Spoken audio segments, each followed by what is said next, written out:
everyone, this is Jamie Starr for the New World News Network. On this episode, we're going to get into the origins of social justice warriors, what makes them, why they are the way they are. This is an article that was brought up and referenced in a recent video by Paul Joseph Watson and InfoWars, and I'm going to use some clips from another InfoWars documentary and a clip of Aaron Russo that they've also used as well to sort of reinforce this idea. My apologies, I'm adjusting the microphone. I know this mic gives us issues with noises. So, one of the things I think if you're looking for a real in-depth understanding of all this, I recommend everyone check out videos and lectures from the likes of Jordan Maxwell, Mark Passio, people who really get into the occult and the sort of black magic side of everything, because once you understand it, you really have a different perspective on what's going on here. You know, if you really understand that magic is about intentions and will, then you sort of look at the idea of writing laws as a magical act. Someone is putting down on paper their wills, their intention, whether it be to prohibition of some sort for people to stop engaging in a behavior. They're writing their will or their what they want down on paper. Then they put these magic symbols on it. You know, our money is covered in symbolism that has a magical type of layer to it. Our money in itself is a sort of magic trick where, you know, it holds this value even though it's a piece of paper, and we all sort of believe it holds this value. So the more you understand all that, the better you can kind of grasp with ideas like this, because in this sort of culture of victimology where everyone is a victim for some reason or another, the greatest tool of those in power and the social engineers who have kind of set up this whole experiment and situation is diversion. So, on one level, you know, we are all responsible for ourselves. We can manifest our own realities. You want something hard enough, you can aspire for it, work for it, make it happen. But on the other side, because we've all been through this, as we're going to get into, the daycare generation, kindergarten, these systems were put here for very awful reasons, and now we see it coming up, and everyone's just having this sort of, oh, whoopsie-daisy response, and not realizing it's turning out exactly how it's supposed to be. A generation of broken, self-obsessed narcissists who deep down inside know they are victims of something, but they don't know what. And that's why it's so easy to just go and say, hey, black people, you're victims of white people. Hey, white people, you're victims of this. Women, you're victims of men, and so on and so forth. It's a diversion tactic, which, you know, a lot of magic is about that. It's, you know, you look over here while I slip an ace out of my sleeve. These sort of diversion, you look one way, I'm doing a trick in another direction. It's how it all works. So, now that I'm done ranting, let's get into the actual article. Daycare generation are now the students throwing tantrums over safe space. And this is on the Conservative Woman. I've been giving the brain a good workout on all these students and their demands for safe spaces. Why do they want to go to university to be safe? Why do they want to ban actual political parties like UKIP from campus? Why do they cry when you say gender studies is not a thing? Then it occurred to me that this generation of students were probably the first to be put into heavy-duty, long hours in nursery care, and this, dear reader, is what we produce. Not robust adults thirsting for challenge and rigor, but tender toddler adults making obscene demands and throwing tantrums when denied it. We know long hours in nursery care can cause aggression, and we certainly have that from the social justice warriors. Milo Yiannopoulos' event at DePaul University had to be cut short Tuesday night after protesters stormed the stage, blew whistles, grabbed the microphone out of the interviewer's hands, and threatened to punch Milo in the face. I'm sure anyone who's watching my channel has already seen the footage of that, but it was absolutely appalling. And Sargon of Akkad did a really great video delving into the background of the main guy who was there. And again, he sort of touched upon this whole idea where, you know, this guy had a really rough patch in life, and he came across this teacher who basically took this person in a sad state and radicalized him, and said, oh, well, you've had it rough in life, you have this feeling deep in your heart like you're a victim. Well, let me tell you who you're a victim of. White people, the white supremacy. And that's all it takes. There's also because see, the things like this, oh, women in the workplace, oh, women not giving a shit about their kids and just sending them off to daycare. See, the people on the left see that all as progressive. That's our society evolving towards equality and all these awful things.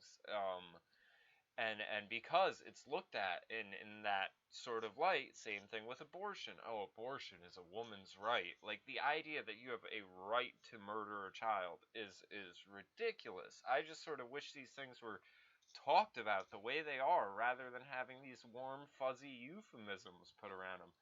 So there's also the infamous case of the shrieking girl bellowing at Yale University because the professor did not protect her from Halloween costumes. That is not a joke. The student sought an apology for their hurt and told the professor that his job was to create a safe space of comfort and home as opposed to the space of intellectual challenge, curiosity, and investigation.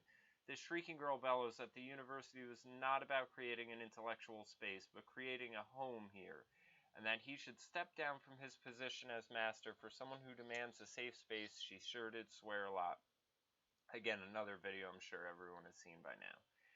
Now, I don't know if these individual students endured serious daycare time, but I do know that in April 2001, the U.S. National Institute of Child Health and Development released findings showing a link between long hours of non-maternal care for young children and aggressive behavior. This caused a major media meltdown in the U.S. as it threatened to put the brakes on the whole kids are fine in daycare theory, so relentlessly pushed by the media and the feminists. The current college generation grew up in the 1990s, and indeed daycare expanded and had been expanding during those years. Toddlers who do long hours in nursery care are not only more aggressive, but also insecure. If you have dotting devoted mommy replaced by a 21-year-old harassed daycare worker, you just do not get the same attention. Obviously. Like I've said in other videos, all of my serious relationships, 4 of them, have been with women who have all gone into elementary school teaching, and I would not want any of them near my children. I would not want them raising them. I would not want them around them. I would not want them educating them, because they are not the type of person. Because you know why? Because they're all these feminists that are like, oh, well, I'm an independent woman. I don't ever want to have kids. If you don't ever want to have kids, why do you think you are qualified to be raising 20 of them instead of just your own with a husband? I mean, it makes absolutely no sense. Anyway, you're a part of a group and you must conform, even if you are aged one.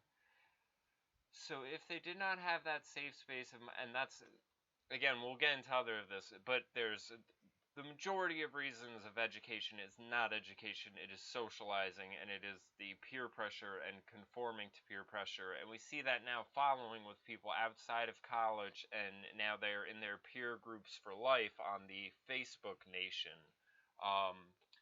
So if they did not have a safe space and mother's love on hand when little, is it really so surprising these students grow up to be adults desperately seeking it now? Many students of Generation Shrieking Girl did not have the maternal intimacy of care at home when toddlers so seek it.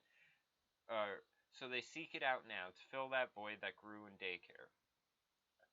Daycare is not that comfortable for barely verbal children. They just did not have the words to say at the time, so they demand that comfort and home now, a telling choice of words. As they shriek their way through university, they look a little toddler-like, don't they? Trigglypuff? Definitely toddler-like. They make crazy demands using the boys' toilets even though they are girls. They change their gender to grab the attention they were so ruthlessly denied in daycare. I am a person. I am unique and special, they say. Don't ignore my needs. I was ignored before, but I will not take it anymore. Please save me from the unsafe space of other people's views, of the scary Halloween costumes. I'd suck it up in daycare, but no longer. Now finally, as I emerge into adulthood, my elders will hear me. So, and we see this, it starts in daycare, then it goes into well, every kid gets a trophy. It's the whole way that the education system is now modeled, and it is modeled like this from the very beginning. So, now we're going to get into a bit of a lengthy clip. I could just let this whole thing roll. I mean, everyone should really check out this documentary, State of Mind, The Psychology of Control. It's out there for free online. There's even other versions where they have extended clips with the reporters and the producers and directors of the documentary. Everyone needs to check this out. And that's the thing. I feel like with what's going on now, you've had a generation of people who are, say, my age, in their 30s and so, who really woke up post 9/11, George Bush, and everything like that, we've been more aware of this stuff, people who had the Zeitgeist movie and everything like that. And now you're having a younger generation coming out of college, these 90s babies who know things aren't right. They're seeing this head on with the social justice warriors and everything. And I feel as if my generation, it's our responsibility to fill you guys in. So I'm going to be making my masterwork, which will be called Welcome to Reality, which, like I said, it will delve into the aspects of magic and language and birth certificates and why things are the way they are.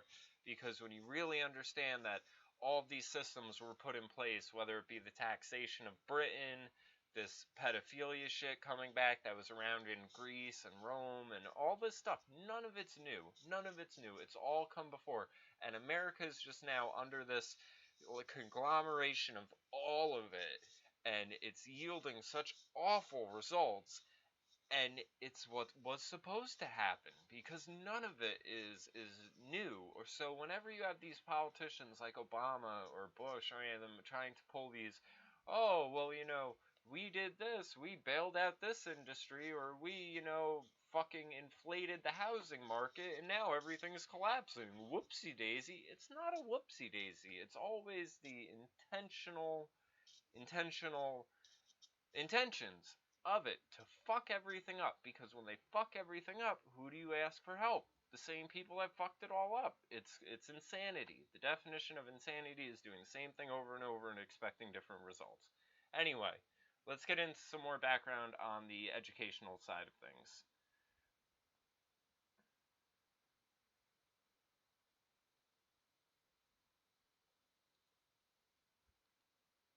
If this is going to play. The long-held beliefs of the ruling class regarding control of the individual's body by the undermining of his mental abilities were then furthered by the technological breakthroughs of the 19th and 20th centuries. In the 19th century, the Prussian government conducted research into the study of how to make individuals compliant cogs in the machine of their conflict-based empire. And as you can see, we now are in a conflict-based empire, obviously. Prussian psychologist Wilhelm Wundt determined that the individual human being has no soul and can thus be programmed like an automaton or robot. You see, the social engineers don't need us under social Darwinism. We're scum to be removed. We are seen as nothing but biological androids or replicants from the Philip K. Dick book, Do Androids Dream of Electric Sheep, turned into Blade Runner. We're just seen as dumbed down biological workers. When individual... That's where the term human resources come from. You're a resource for someone. Identity has been forsaken. It is much easier to compartmentalize the minds of those being controlled. Various personages throughout history have described the human being as a machine, but I'm going to one thing back there it just said a second ago about the identity. When you have a system where you're being put through like an assembly line, and education is very much like an assembly line, the ringing bells, everything's scheduled, you're working for an hour on math and an hour on social studies. It's in an assembly line fashion getting drilled into your brain. and that obscures your individuality. So then we look for our sense of identity in these collectives. Again, what's going on today with all, the racial groups, the sexist groups, the gender groups, identity politics, they raised you in this system, so that's why they're playing you by it now. It was the synergy amongst the work of Wilhelm Wundt, Ivan Pavlov, and many others, which scientifically quantified the individual as soulless, thus justifying manipulation to plunder individuals of their rights, transforming individuals into human resources. Our system is copied from a 1819 Prussian system that's a three-tiered education system. One tier is for the intellectual elite. The second tier is for the servers of the intellectual elite. They would be the professionals, the doctors, the lawyers. And the last tier is for the lay. It's for the masses. Education, as we know it, is nothing more than mind control. It is the science of control. And the British scientists, the eugenicists, came up with systems to dumb people down and make them submissive. But the German model, in fact, namely the Prussian model, that was designed to create soldiers that were owned by the state, but that were so brainwashed they were proud to go off and march into musket fire. That system, known as kindergarten, is the whole basis of modern Western education. How do you measure the achievement of a nation? If you want to know how we're really doing, take a look at our schools. For on what we're doing here and in schools throughout the world rests not only our future fate, but perhaps the very fate of civilization itself. Building upon this dehumanization of individuals to the animal state of stimulus response, Russian researcher Ivan Pavlov and American researcher John B. Watson conducted experiments based on classical conditioning, a simple manipulation of reflexes under observable conditions. These methods were then improved and perfected by Harvard psychologist B.F. Skinner. B.F. Skinner was also one of these famous American behaviorists, and he... All right, so, like I said, I recommend everyone check out this documentary in its entirety, but you heard the bit on kindergarten, so we can see you're going from daycare, which is creating all these issues, then into a system that is literally meant for breeding soldiers that will be glad to die in musket fire. And like I said, I've dated a handful of teachers, and whenever I bring this information up to them, they'll be like, oh, but my intentions are for them to learn and for them to be happy, and that's not what I want. I don't want them to be soldiers, and they don't understand that your intentions are irrelevant. It has to do with not being with the parent. It has to do with being in the state institution and being institutionalized. Again, very few differences between a school and a prison once you really get down to it. So, here's the other video.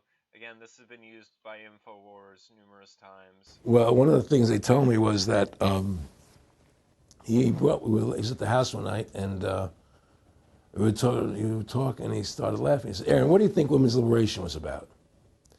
And I said, I had pretty conventional thinking about it at that point. I said, I think it's about women having the right to work, getting equal pay with men, just like they won the right to vote, And he started to laugh. He said, you're an idiot.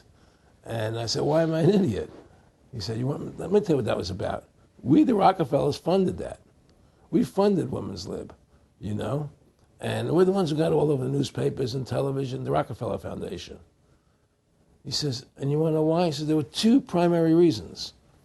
And one reason was we couldn't tax half the population before women's lib. And the second reason was, now we get the kids in school at an early age. We can indoctrinate the kids how to think. It breaks up the family. The kids start looking at the state as the family, as the school, as the officials, as their family, not as the parents teaching them. And so those are the two primary reasons for women's lib, which I thought up to that point was a noble thing, And that's how all of this stuff happens. and it's why it gets so aggravating when people want to just dismiss oh, well, that's conspiracy theory. If you really look at the concept behind conspiracy, like two people having a secret and working upon that secret, like, duh, there's a lot of fucking conspiracies. So the majority of people are like, oh, conspiracy theory. Yeah, you're an idiot if you, like, honestly go through life thinking the idea of two or more people running a scam never happens and that it's something that should be scoffed at. But so here we see that there was evil intentions behind feminism from the beginning. And I know there's a lot of people out there, even within the circles of, say, Milo and the one he calls Mom. I can't remember her name right now. But, talking about that there was a good wave of feminism, and there really wasn't, because it was planned for this the whole time. Whole time planned all the way through. That's why, like you said, it was funded by the Rockefellers. The Rockefellers benefited more from feminism than the women who went to work. I saw their intentions behind it, where they were coming from when they created it, the thought of it. I saw the evil behind what I thought was a noble venture. Aaron, did you know that Gloria Steinem, in one of her own books, now admits the CIA funded Miss Magazine? No, I had no idea about that. No, I never heard that. Yeah, we're going to... CIA funded Miss Magazine? Funded Miss Magazine with the stated goal of taxing women and breaking up the family. No kidding. I never heard that. Well, Nick told me. I mean, I know it, but not because I know the CIA was involved in it. Well, Gloria Steinem was proud of it. Oh, the CIA wanted to help me help women. No kidding. So they funded it, yeah. And of course, it's divide and conquer. Right, and of course. What they do is they focus in, obviously, on real problems. Women were getting shafted in many ways, but the elite wasn't planning to help them. They were planning to really shaft them and take men away from them. Look at what they did with black families. You only had about 10% illegitimacy 50 years ago in black communities, and now it's over 90%. And look at welfare. You were going to give you some money, but you can't have a man in the house. Right. And so that was further to degrade the family. Totally destroyed. And now illegitimacy is over 50% in the general population. Right. Well, see, the whole thing is these people control the money, so they make all the rules. You understand? And they put whatever rules they want into effect. And the truth is, America has really become a socialist, communistic country. And everybody says it's a capitalistic country. It's not a capitalistic country. How can it be capitalistic when you have a central bank? That's the first. It can't be. It's a planned economy. It's a planned economy. It's a phony. If they want to create prosperity, they just print dollars. They just make dollars or put digits into the economy, and then now you have prosperity. You don't have real prosperity. You don't have real manufacturing. You just have money being injected in. It's an infusion of credit, which only makes the government go into more debt. Into more debt. So there we see them again talking about the foundation of all this stuff and everything. And like I said, those are some of the issues I'm going to get into in my Welcome to Reality video. But I just want to sort of get into some of that so we have a bit of an origin with the social justice warriors and the environment that is breeding them and encouraging them to act the way in which they do. So I hope everyone enjoyed me trying to pull these things together and give a better overview of where these crazies are coming from, and as much fun as they are to kind of ridicule and poke fun at, we should ultimately realize that they are victims of social engineering, a 100-year plan, basically. If you really look into the conspiracy of it all, involving Project Paperclip, Marxism goes back to Germany, kindergarten going back to the Prussian models. This was, and it's so crazy, because if you really think about it, it pretty much on some levels, when you look at things like Herbert Walker Bush financing Hitler, now you have Hunting Hitler, the show, talking about Hitler escaping to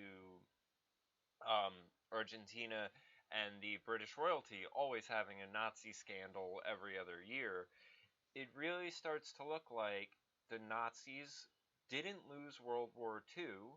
They just sort of subverted, went underground, went into America through Project Paperclip, and now it's unfolding, and we see it come out more and more every day, where, in the news last week, it was European government talking about a internet ID for everyone in the EU with the tech giants, Facebook and everything like that, the border being open. I mean, the things that were conspiracy theories when I first started waking up to all of this stuff is now mainstream news. It's no longer conspiracies. It's right out in the open. Central bankers are running things. We're consolidating the countries. We're funding the terrorists.